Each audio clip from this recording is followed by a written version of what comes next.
resounding crowd come out here and find the Quonset Club in the middle of this giant swath of land out here that needs to be developed.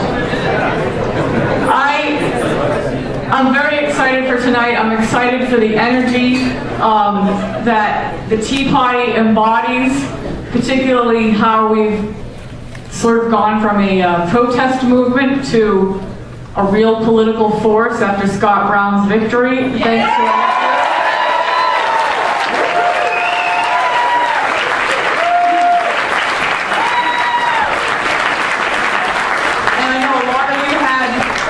To do with that, so kudos to you all.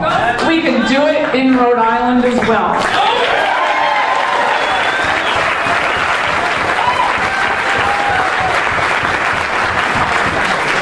Now, we've got a pretty packed agenda tonight.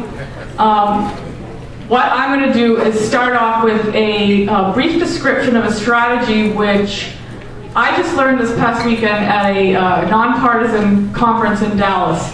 And it's specifically for how to take over the political landscape outside of the party system. It's something that the left has employed for many, many years. They've been extremely adept and successful at this. In fact, there's something called the Colorado model, which they've named their strategy after. And they've been at this for quite some time, and we're going to beat them at their own game this year.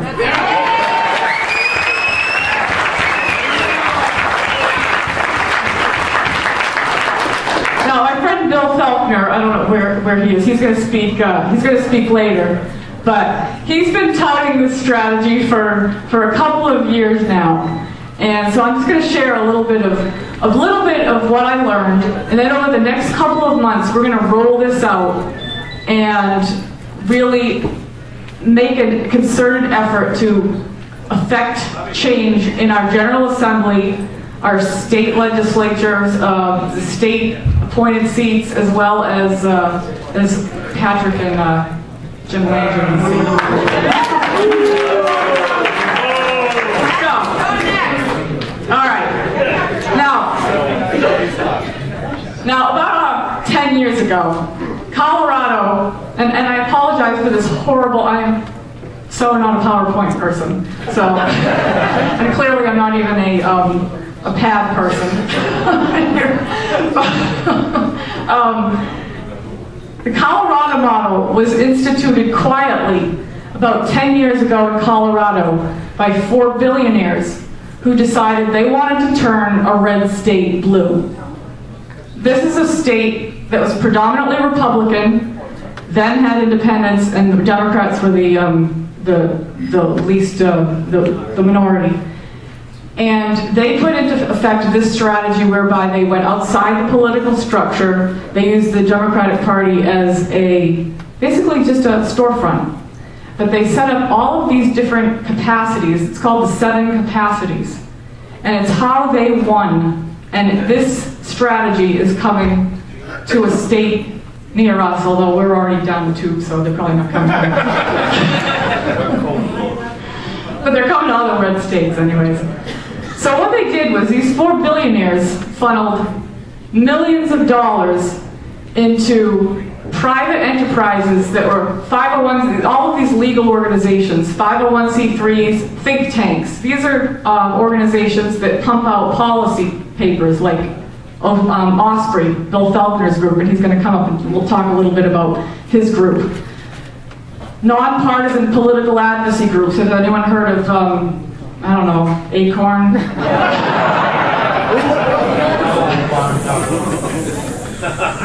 They set up a capacity to train new leaders. They had a group for that. They had their own legal group so they could do strategic litigation. They had an investigative group. They had online media, and obviously that was kind of new back in the day, 10 years ago. And they had a group that confronted media bias, and they basically harassed journalists into pumping out primarily liberal, progressive policies in their papers. And they turned Colorado within a matter of years from a state that was almost the opposite of Rhode Island in terms of the legislature. It was 90% conservative, Republican, 10% liberal, progressive, as well as all the state seats. They turned that completely around, so Colorado today looks like Rhode Island's legislature, and their federal delegates as well. And actually, one of the guy that was running for governor, his name is Bob Beaupre. He was a congressman. He's the one that came and talked to us about how they implemented this strategy. And so I came away from that meeting thinking, well, heck, we can do that. So we're going to do the Rhode Island model. Right?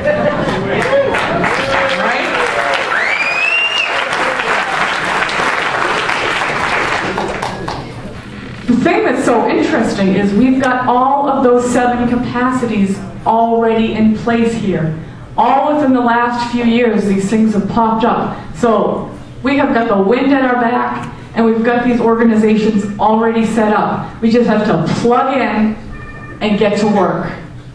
We've got the 501c3 Osprey, who is the think tank, the conservative center-right think tank in Rhode Island. We've got an investigative arm, the Hummel Report.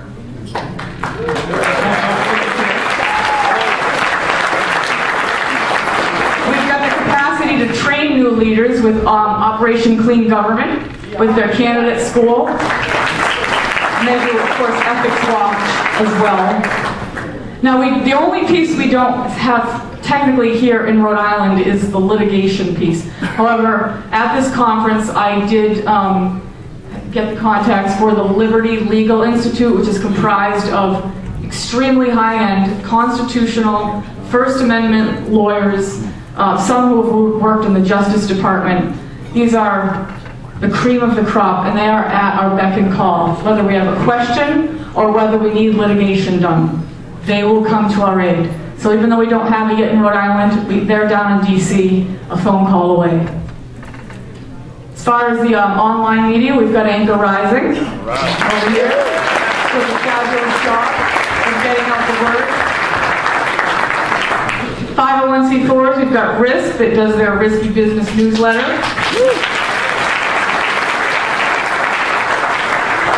And we've got the Tea Party.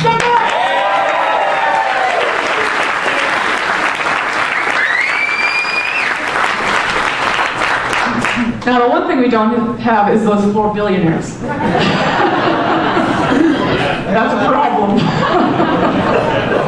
However, Risk has recently set up a small business network, a PAC for small businesses which are in desperate need of representation in our General Assembly. So that's a good thing. We're heading in the right direction. Everyone has, a PAC. The unions have a PAC. The special interest corporations have a PAC. Everyone up there has lobbyists and PACs and everything against them. Guess who doesn't have a PAC? The people! The people don't have a PAC. The people's PAC! The people's PAC. Exactly.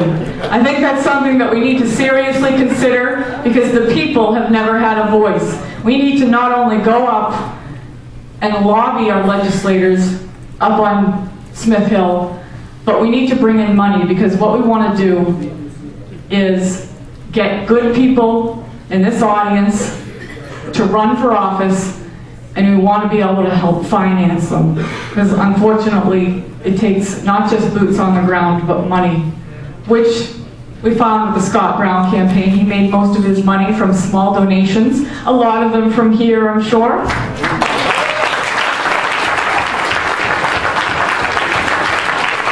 Now, in this whole plan, the Tea Party, this is kind of like the ammunition.